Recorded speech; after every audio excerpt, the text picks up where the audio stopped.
All right, welcome back to the Sense of Life podcast. I'm Joe, And I'm Cody. and today we've got a bit of a doozy for you. I don't think we've ever done three movies, have we? No, I don't think We've so. done a movie and a book. We've done two movies. We've done A TV show? mini series, or Uh, I guess not a mini series anymore because it had two seasons. yeah. But uh, So, yeah, we got a yeah. trilogy We got today. a trifecta, a triumvirate, a threesome, some might say. Yep, we Yeah. uh, we watched uh the what has been dubbed the Europa trilogy, which Yes. is, I do believe they are Lars Von Trier's three earliest films. Um, I think so. I know the Element of He Crime is listed as his first Element of film. Crime is his first feature, and Lars von Trier is kind of a known as like an enfant terrible of like art house cinema Mm, that it's probably more well known for what's called his Depression trilogy, including Antichrist, Melancholia, and Nymphomaniac. right. Which we might talk about those later. I don't know. Unfortunately, I've never Um, seen any of those, so yeah, neither have I. So it'll be interesting. Nymphomaniac is 5.5 hours long, Oh so that would be a single Jesus! episode. Yeah. Um, It's I split into two parts, but it's meant to be one movie. So Okay, yeah, I just checked. They are his three earliest movies. I wasn't sure if there was like, well, they're a trilogy, but I that, wasn't sure if there were movies that he had made like in between them. But it just seems that I was think I like, think there's one. I think there's one he made. It's called. It was. We were talking about this the other day. It was called Medea, and it was a TV movie that was okay, based on a. It's based on a Greek tragedy hmm, called Medea, but it doesn't really have a wide release. I don't really see where you can find it. okay, yeah. It's So according to Wikipedia, it's just like from 84 to 91. He did that trilogy, so yeah, they're missing out on that film then. Um, yeah. but But yeah, anyway, I do remember you saying that it was like a movie that was hard to come by, very yeah. hard to come by. uh, I'd like to find it. So it sounds interesting because it had a script by the like kind of like legendary director Carl Theodor Dreyer. okay. I think he was originally going to make it. He did Vampire, and he was big in the silent era. Of course, Joan of Arc. The Oh, of course. Yeah, that's probably what he's best The known for. the famous one with all the like really close up face Yeah, the Passion shots. of Joan of Arc. That's what it's Okay, called. yeah, for There, sure. there's a. I think I told you this before, but there's a shocking amount of movies made based on Joan of Arc alone. Oh, I can imagine. Yeah, I think Jacques Rivette made two of them, and they're both like 3 hours long. There's a Luc Besson like epic action movie with Mila Jovovich. One Mhm. uh, French filmmaker Bruno Dumont made two of them, also each like 2.5 hours long. Like Mm. we could do like a whole series on Joan of Arc movies alone. That might be an interesting premise. I've thought about it.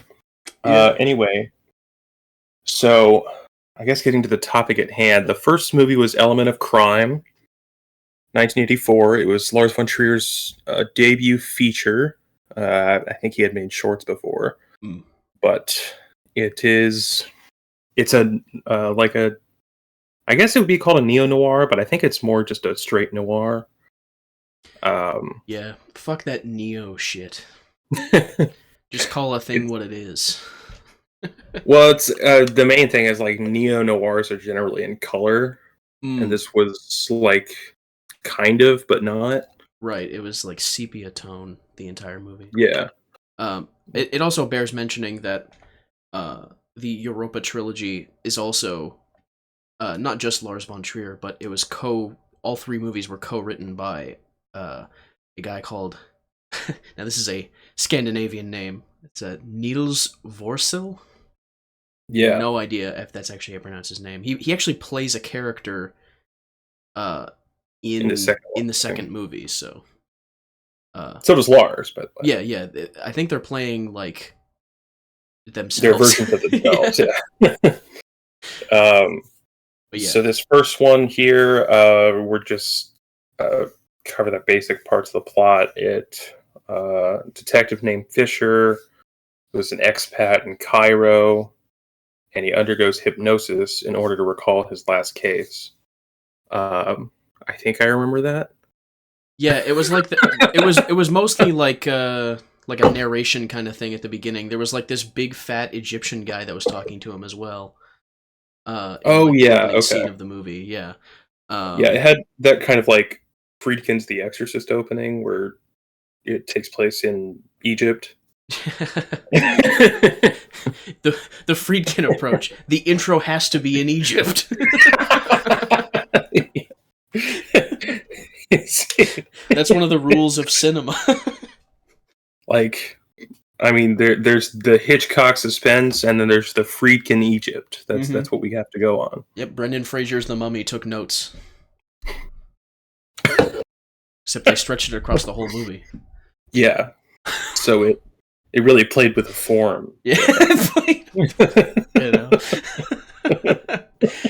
uh, yeah, no, Okay, I wasn't really a fan of the element of crime. I didn't think it was a horrible movie. It was very, the first about 20 minutes, I think, were pretty good. I would say it was It was an hard to interesting follow. setup, a little bit hard to follow, and then it gets really hard to follow. Yeah, it. I but as since we were joking about form, the kind of sepia tone is like a surrogate for black and white Mhm. was pretty interesting. And Right. there was a lot of like those really I remember there was like an M Night Shyamalan clip talking about like Bergman's movies about like sharp angular camera motions and tracking shots and stuff. And so there's a lot of like classical formalism in the movie, which is really cool. Uh, One of my favorite kind of like compositions of movement is when you have this is common in Polanski movies, is you have a camera up. Um, I don't really know exactly how you would set it up, but you have it up almost like it is in the place of like a security camera, looking like down in Hmm. an angle, and it just kind of like traces around the curve of like a staircase almost. And I like those kind of like sharp angles. They're always really cool to me. Yeah, it's kind of neat to see like um, the kind of conventions you see with noir films and how they play with shadow and Yeah, but it kind of it works different but fairly similar with the sepia tone because you still can have the harsh shadow uh, element of the image, but obviously it's just sepia tone. You can yeah, kind of do the same thing, but it just stylistically looks a little different. yeah. It's basically the same principle, and the ultimate problem of the element of crime, I think, is it's really interesting formally, but that's it. And the dialogue feels like it's trying to be kind of hard boiled, but it just falls flat. Yeah, they've got the the detective lead character kind of narrating his journey in like the hard boiled detective kind of narration. Very Yeah, very stereotypical to the point where I'm pretty sure it was almost a joke.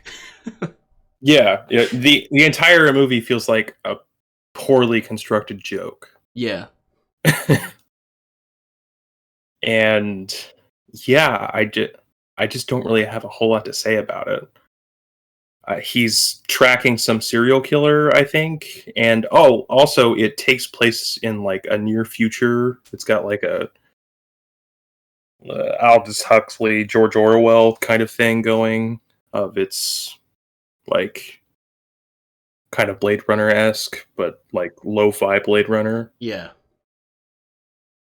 and it just makes me wish I was watching Blade Runner. So Yeah, the most interesting part about the element of crime, besides the visual element to it, I would imagine uh if you set aside the time to rewatch it with the mindset of like you're watching a silent film and you just turned off the fucking sound, it might actually Yeah, be a more enjoyable experience. maybe. Yeah, Uh, but we did not do that, so we don't know if it's if it would be a more enjoyable experience. Uh, and we likely will not be doing that I do because not plan on it. life is short, Yeah.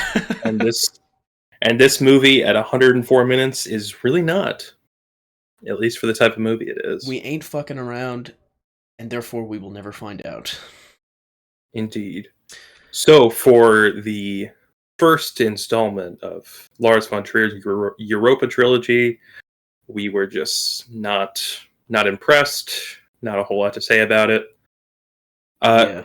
I will say the one thing is it's one of those movies that like you can tell it's a first film, and that people saw um they saw something that was there for Lars von Trier, even if the movie doesn't really work. Like he's got a vision and he can execute a movie. So Right. shout out to Um, but that. there was a point I was starting to make and I kind of trailed off. Sorry. The it's all good. The most interesting part about the movie, besides the visual element, was that this could be the segue into Epidemic. Is that Epidemic starts with Lars and his co-writer talking about how the last movie or the last script, it wasn't even very good because they were like Yeah. they're starting to, I think they're trying to like fax the script somewhere or something, and something fucks up and they lose the Yeah, yeah. script, and they're like, oh, it wasn't that good anyway. And in that movie, in that movie, the film Element of a Crime is is being referred to as the policeman and the whore. Yeah. And there is a horror and element of crime that the policeman, the detective that you're following ends up betraying and whatnot. Um yeah, Epidemic is the second film in the trilogy, and it's kind of a meta fiction sci-fi movie where there is an epidemic that's starting to spread, but at the same time they're starting to write this new script. Lars and his co-writer Niels, which are Yeah. both characters in the movie and the people that made it. They are trying to work, like fast track this new script for this production company because they lost the script to Element of Crime, which they just straight up shit on the movie in the first 10 Yeah. minutes. They're just like, yeah, it wasn't even really that good. Yeah, this like shit sucked, and I was like, hell yeah, this is great.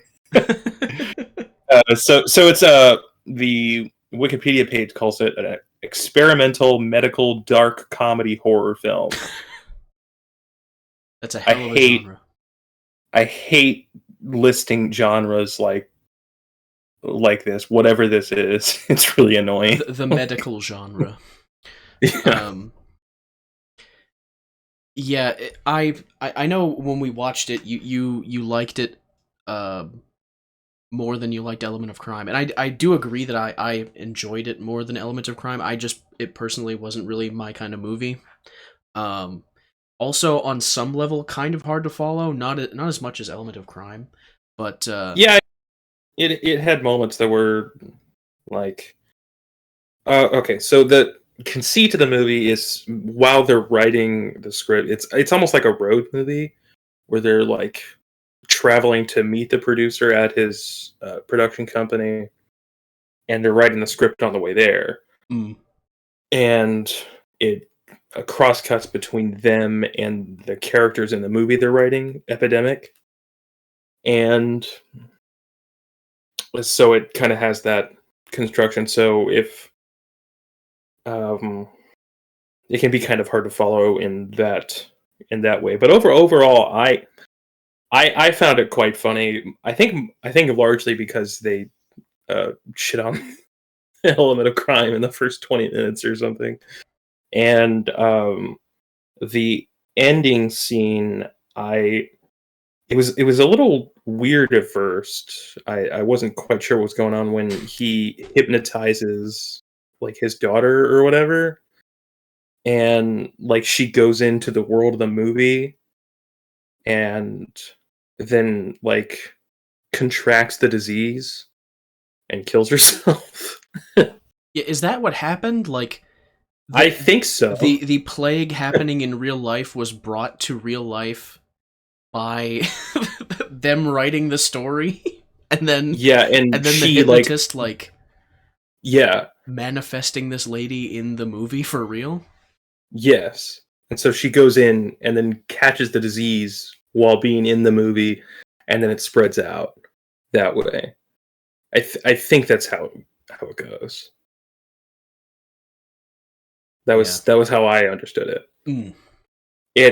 It's shot kind of like I think it's Clerks, the Kevin Smith movie. That is what you said when we were watching it. You're Yeah. like Clerks. The So funny I think it's on like 16 millimeter, black and white, mm. and throughout the entire movie, it has like a watermark of epidemic on Yeah, it. yeah. The Whole movie. entire as soon as they write the name of the new script, once they lose the old one and start working on the new one, as soon as he types epidemic on the typewriter or whatever, I think at that point is when the watermark of just the word epidemic is just in the corner the rest of the movie, and I was getting like really big like unregistered hypercam 2 vibes. Like in the early What? days of YouTube, when you'd be like watching a guy's Oh gameplay yeah, video okay. on Yeah. YouTube or whatever, and it just says unregistered hypercam 2 in the top of the screen. Yeah, that's. I mean, I don't. Obviously, not every stylistic choice needs to serve a quote unquote narrative purpose or anything like that. Sure, yeah. It would have been a bit more neat if the word epidemic being on screen was actually related to anything in the movie. Yeah. Like at first, there was a point where I was like, "Oh, is it only showing that on the screen when we're supposed to be seeing stuff from like the script?" But then it turned out that it was actually just being blocked by the harsh shadow on the back of a guy's head. And I was like, "Oh, never Mhm. mind." Uh, and at the near the end of the movie, they make it to the producer's like house or whatever to meet him, or wherever they were meeting him, and he tells them that the script for that one is shit too. He didn't like it. Yeah, because he turns in a script that's 12 pages long and has no violence, no kills, like on-screen kills, and what it says on here is no subplots, which are referred to as common in Danish cinema. So that means like no B plot, no C plot, or anything. It's just the epidemic thing. Right, it's just a straight story about this doctor dealing with this plague. Yeah, and he's like fighting the medical board or whatever. Mm-hmm. Um, yeah, I think the best scene is probably the ending scene. I thought it was kind of interesting With the once I lady figured just out. screaming. Well, once I figured out that um the God that she was going into the story and then catching the disease, I was like, oh, that's interesting. It took me a minute to like figure it all out. Um, yeah. So, did you think it was just like really boring, or? uh, yeah, honestly, I was kind of bored. And then at the end, there was just a lady screaming, and I was like, "What the fuck is going on?" it was, it was. I think it just comes down to taste, really. Yeah, It just wasn't my kind of thing. Udo Kier, I think, plays the producer. If I remember correctly. Uh, I think so. Yeah, he is another connecting thread because he's also in Europa, the third of the trilogy. Yes, Among other things, and he's a pretty prolific actor, to say the least. um, Anything else we want to say about Element of Crime or Epidemic? No, I don't think so. Well, Epidemic, I think I think you'd have to see, maybe not have to, but it helps to see Element of Crime so you can get them shitting on it at the beginning. Because I do think it's the script of Element of Crime is the problem, which is, I think that's hilarious that that's what they called out in Epidemic. Yeah, um, that is fair because it in the context of Epidemic, it is not the movie that is being called shit. It's the script that they wrote for it, which yeah, with was basically the only part that I really had problems with in the Element of Crime. Like if it had a strong narrative along with its visual style, it would have been a really really good movie. strong narrative and like cleaner dialogue. I think at times it felt like they didn't really. I don't know. There was something about it that didn't really click. Like Sure. it was trying to be hard boiled, but it was like, I don't know, scrambled. That was an incredible joke. Moving on. Europa, the best movie in this trilogy. By far, by far. The This one is that I would say I liked for sure. this one you don't even really need to see the other two. Yeah, I'd almost recommend not seeing the other two. Just watch this one. Yeah, it's a solid recommendation for sure. Not that that is the reason to watch the video, uh, Yeah, but I do recommend it. It was that it was a one. banger. It was a banger. There's not much else to say except for everything that we're about to say. Yeah. So here we go. Yeah. Um, it is referred to as an experimental psychological drama. I I'd agree with that.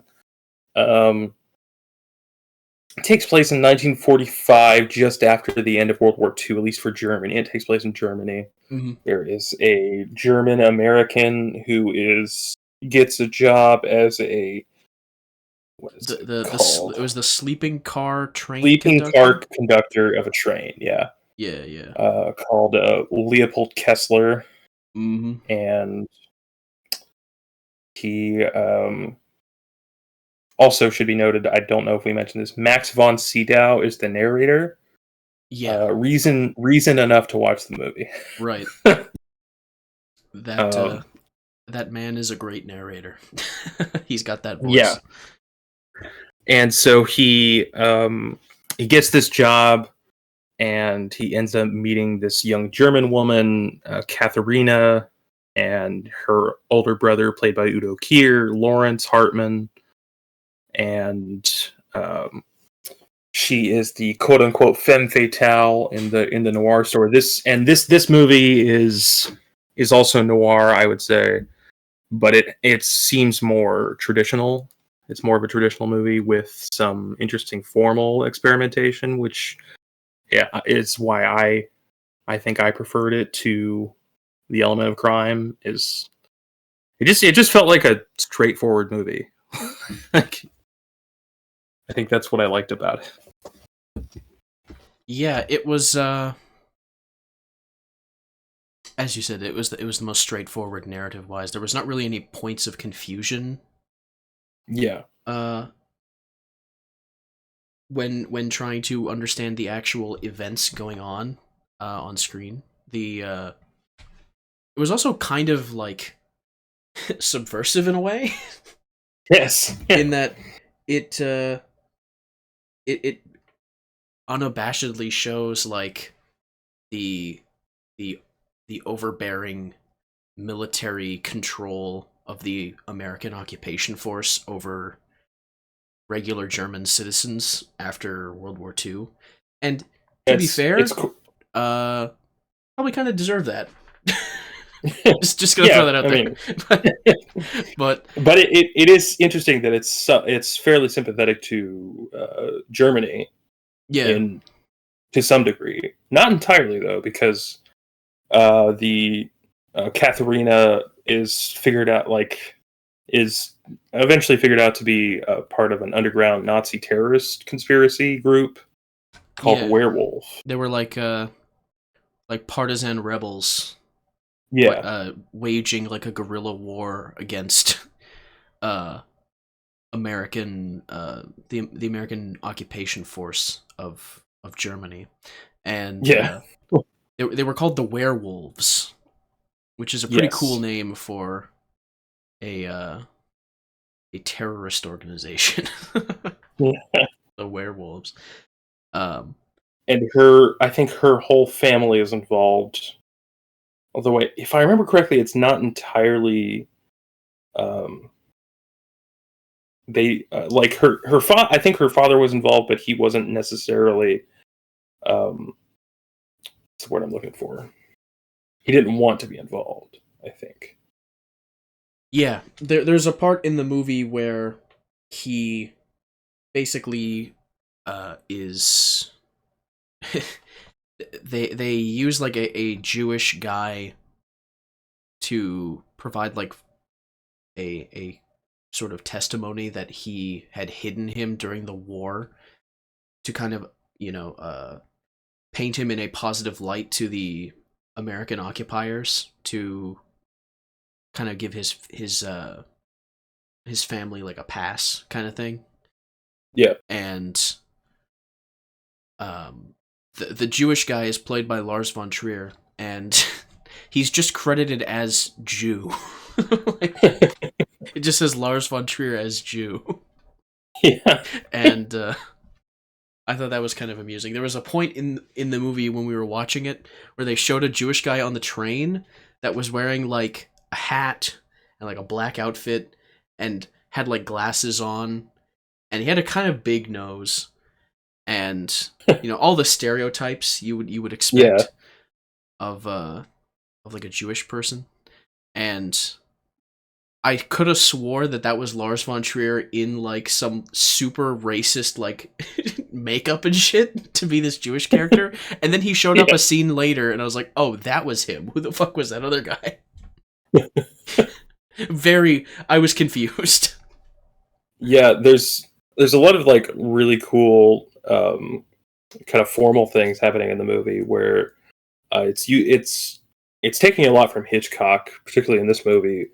Yeah, There's a lot of there was one scene, an element of crime that used kind of the rear projection thing, but this one kind of shoots the rear projection into overdrive and makes it like a key part of like the the viewing construction of experience. scenes. Yeah, Yeah, it had some great moments with because most of the movie is in black and white, but there are certain moments where a character in the foreground will be in black and white, and then the background is a rear projection of whatever was shot in color, and it's just kind of superimposed. He's superimposed on in front of it. And there were other scenes where it appeared to like just a certain portion of the frame. It almost looked like it was done in camera, which is what you said when we were watching it. That yeah. certain parts were colored and others were not, which was It very if cool to see. yeah, it felt almost like De Palma using like the split diopter or the split screen kind of thing, but instead of like a camera trick, it's the rear projection as part of the frame and not the background of the frame. Right. It was really cool. It was really cool. Like I remember there was one. Did you mention this? There was one scene where he reaches out and they use this method to uh, point out his hand pulling on the emergency brake, Yes, and and the like, emergency brake is just a bright red, while everything else in the frame is black and white. well, And his hand is in color too yeah, his hand. as he pulls it. Yeah, yeah, It was really cool. yeah. I really liked that.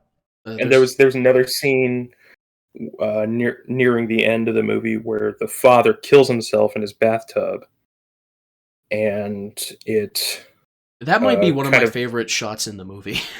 yeah it goes over, and I think it switches from black and white to color as it's going over the top of the door frame, and you see the bloodied water pouring out of the bathtub and going under the door, and they all recognize it. it was a really cool shot. Yeah, like you see him cutting himself in the bathtub earlier in the movie, like a scene Yeah. before, and there's not a whole lot of blood. So then the next scene, and they're like trying to get into the bathroom to where he is, and it's you've already reasonably assumed like, oh yeah, this guy's killed himself, and it's kind of, the movie is shot in a very, it's very reminiscent of like an actual film from the 40s or 50s, Yes. Yeah. in the way that it's shot. And then you get to the point where they're at the door trying to open it and it's locked, and as the camera goes over the top of the door frame, it switches to color, and just for like a split second you see this wave of of bloody water, like Yeah. maybe for less than a second before the actual characters see it, Hmm. uh which was really cool. It was a great, it Yeah. was a great This moment. this is a cool shot movie, I will say. Definitely. If nothing else. But I think unlike Element of Crime, it actually has a narrative drive that is interesting and uh, at least keeps you watching. The so I think um, so he gets kind of caught up in this Nazi terrorist conspiracy because the girl he ends up getting married to is involved, and through for whatever reason he is tasked with detonating a bomb on this train that he conducts, and they're I'm not really sure where I'm going with this, other than Just the explaining the events.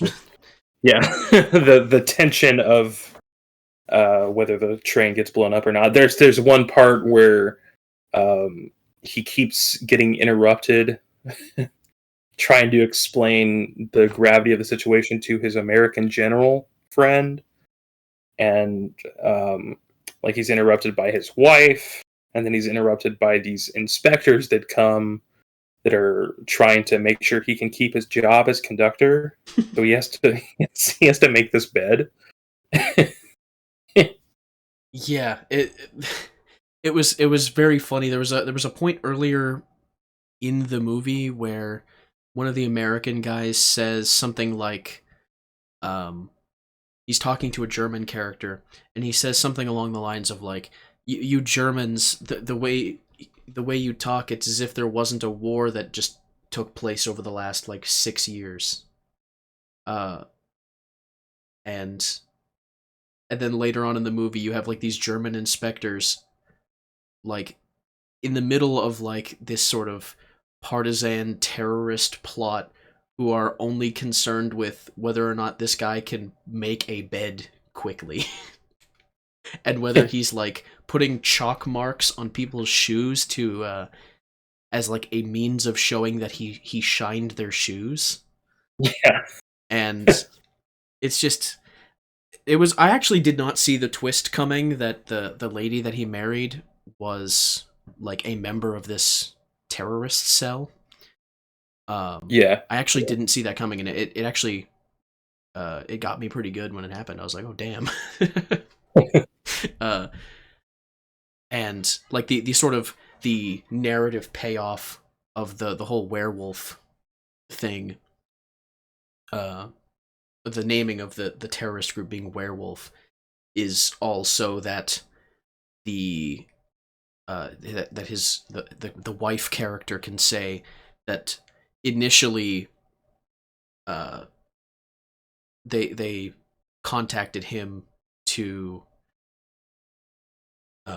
it with the intent of using him to place this bomb, um but she actually did genuinely fall in love with him, and it's kind of like, during the day a werewolf is just a person, and at night they're a werewolf Right. kind of thing, which was Right. a Exactly.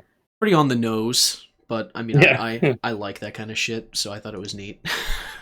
Yeah. I like how the werewolf conspiracy is like introduced fairly early on. Yeah, You see those like hanging corpses that say werewolf, and then some like identification, something. I don't know. some German shit written underneath it. Yeah.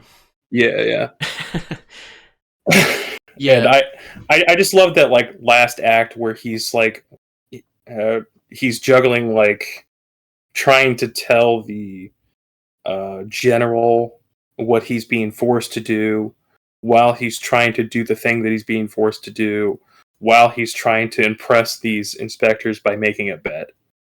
yes.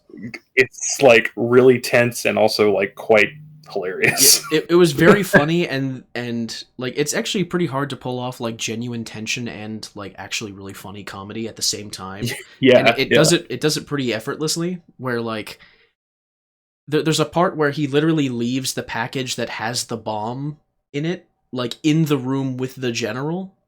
yeah, And the general even says, like, before he runs off, he's like, "Oh, was this what you wanted to talk to me about? Like this package?"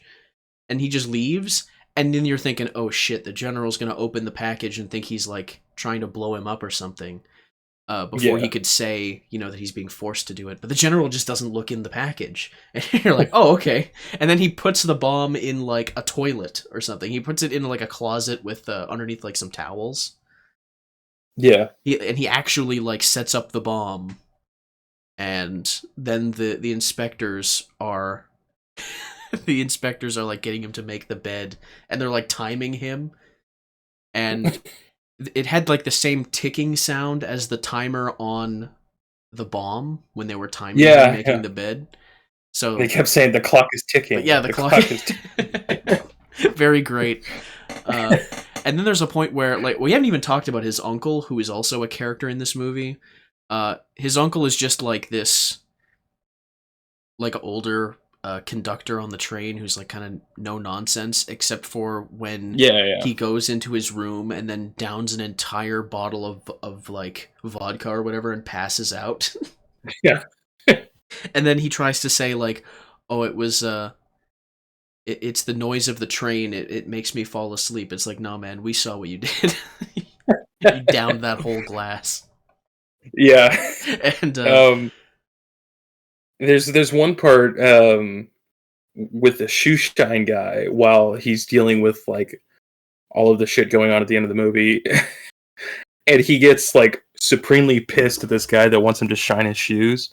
And then he goes in and takes a fucking like rifle oh from well, a soldier. does this not this happens after he like jumped off the train and then had a change. He changed his mind and ran back to the train, right? Pretty sure it did. I think so. Like he sets the bomb, and then he keeps fucking up in front of these inspectors, and his uncle just tells him like, "I can't let you keep being a conductor on this train, like get the hell out of here." And he just jumps off the train before it goes over this bridge where it was supposed to blow up. And then at that point he kind of changes his mind and decides like he is going to stop this bomb from blowing up. And he stops the bomb, like he defuses the bomb that he set up. And then the uh the inspectors are like pestering him more. And then that guy comes in with his shoes and he's like, "You didn't shine my shoes. There's no chalk mark on it."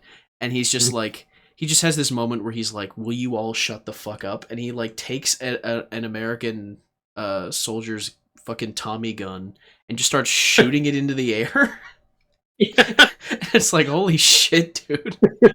What the and hell? he and he just becomes like an accidental domestic terrorist out of just being irritated. Yeah, he gets so pissed off that he goes back to where the bomb is and then sets it back up again. And the train blows up.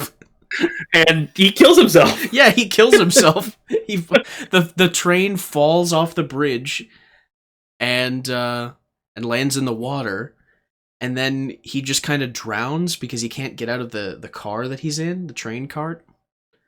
Like he has like one final change of heart where he wants to save himself, and then he just can't because it's too late and he can't do it.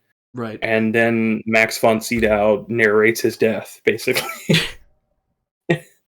And Yeah. that leads to the end of the movie. He's And literally it's like like, he's literally like, "You're going to die in 10 seconds." Because the entire narration like device of the movie, it's trying to like it's like really me for real, where like he's talking to you, the viewer, as if you are the main character. Yeah, it's a second person is what that's called. Okay, I see. Yeah, Yeah. it was just silly at that point where he was like, "You're going to die in 10 seconds," and he just counts it down. uh, Yeah, yeah, I mean it's a really cool movie. It's got in that like noir tradition of every I guess you'd call it nihilism of or fatalism of every this character's death was doomed to happen, and everything everything he does ultimately results in his demise, like yeah. regardless of like even him going back to save everyone ultimately results in him ending himself and some other people. Well, another a really interesting part, an interesting piece of dialogue in the movie is it's kind of like the point of his character is that he came to Germany after the war specifically to do his part in like helping to put the world back together, however small his impact is. He didn't go over to Germany during the war. He didn't go over there to kill people. He came over after Yeah. the war to, try and, do his part to make things right and, fix the world. And he gets at the point where like he's juggling allegiances with US occupation forces and literal terrorists.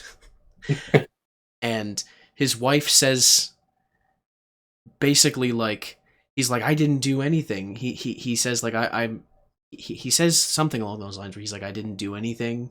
I'm not I'm not anyone's side or anything like that. And she basically says like, yeah, that's the problem. It's like, holy shit. and Yeah. and then he I guess he decides to become a terrorist at the end for no Yeah. particular reason other than he was irritated at the uh, the German way of life. I don't know. Yeah, it's like basically the movie's like this is what happens when you're a rational centrist or whatever. Rational centrist blows up a train. Not for any ideological reasons, just because they're Right. fucking annoying. The whims of the centrist dictate his actions, and he blew up a train for not for the Nazi terrorists, but just because he was irritated. Yeah. I think he kills a kid too. Yeah, yeah. That was another part earlier in the movie where like he lets these kids on the train or something, Yeah. and it turns out these children are part of this terrorist cell or they're being used by them anyway. And Yeah. that was one of the more interesting like rear projection shots when Oh yeah. there's Yeah. like these American inspectors that are coming on the train to talk to this old guy that's on the train. I think he's supposed to be like a mayor of this town or something that they're going to, and for being like an American collaborator, the terrorists send these children onto the train to kill him. And like the little kid has like a revolver, and there's a shot in the movie where uh he like drops one of the bullets on the ground, and the camera's kind of Yeah. like way down low to the ground, and you see the bullet in like the foreground, and In then like color. between the kid's legs in the background you see the guy looking at the bullet on the ground, and then they do the rear projection And of him yeah, getting shot and then the kid in color in the foreground shooting him. yeah, yeah. That was a really cool There's part. I really liked that. yeah, like I said, this is very much um a cool shot movie. Yeah. But it's not just that. That's why I think the movie works. It it's just really good noir with some kind of formal experimentation, which is what I like. I like when you kind of embrace a genre and then try and mold in what you want to do stylistically or formally within that genre Yeah, rather than like completely upend the genre, if that makes sense. I definitely get that. Yeah. Apparently, now this is just according to the Wikipedia, as I was just haphazardly scrolling through as you were talking there. Um, Apparently, the frequent use in this movie of like colored sections or like portions of the screen over a mostly black and white film, like Yeah. in this movie, particularly inspired that kind of thing that Steven Spielberg did in Schindler's List. I still need to see Schindler's List. Ah, damn. It's uh it's a good movie. I liked it. Yeah. The most basic opinion to have about a Steven Spielberg movie. I liked it. I like Schindler's List. Yeah. uh yeah, and that movie only came out like 2 or 3 years after this, I think. Yeah, 2 years. Yeah. Yeah. Um, I think that's all I really have to say about Europa. Definitely watch this one. They're all three on Criterion Channel. That's where we watch them. Yep. So if you have that, you can check them out. And Europa is the one I'd recommend. Up to you if you want to try Element. There are a lot of people that like Element of Crime. It seems to be those people hate Epidemic. And I think those people are wrong on both counts. Yeah, I mean, if you've got the time, check out the trilogy. If you don't, check out Europa. Yeah, it's really cool. And I guess a little kind of housekeeping thing is after this week we are looking at going weekly for Sense of Life podcast. Yes. So no more uploads twice a month. It'll be every week. And hopefully we can keep that up.